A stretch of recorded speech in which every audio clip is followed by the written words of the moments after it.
So hello guys, for today's video may ituturo ako sa inyong tricks to guys kung paano malalaman kung may mga nakakonect nga ba sa inyong wifi na hindi inyong device.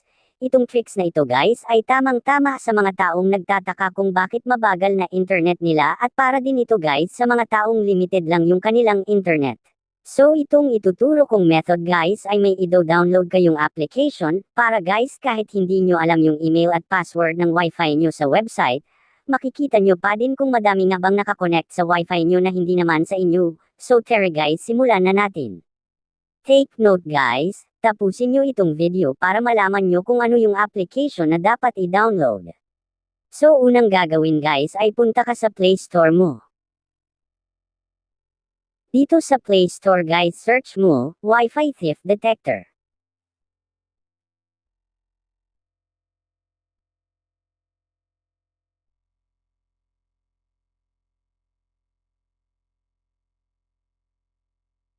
Install natin ito guys.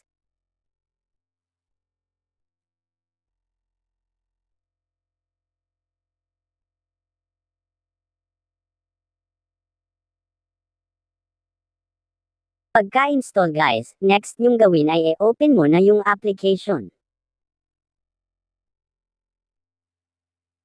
Pagkabukas mo guys, ganito ang lalabas dyan. Dito guys, bukod sa makikita mo na yung mga nakakonect sa wifi nyo, pwede mo din dito makita yung data usage mo, speed test at iba pa. Pero in this video guys, ang ituturo ko lang muna ay paano makita sino nakakonect. Para makita guys, click mo yung see devices.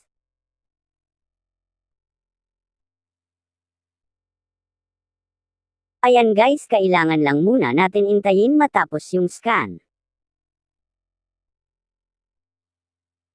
Pagkatapos guys mag-scan, makikita mo na guys kung ilan at ano ang IP address ng mga nakakonect sa wifi nyo.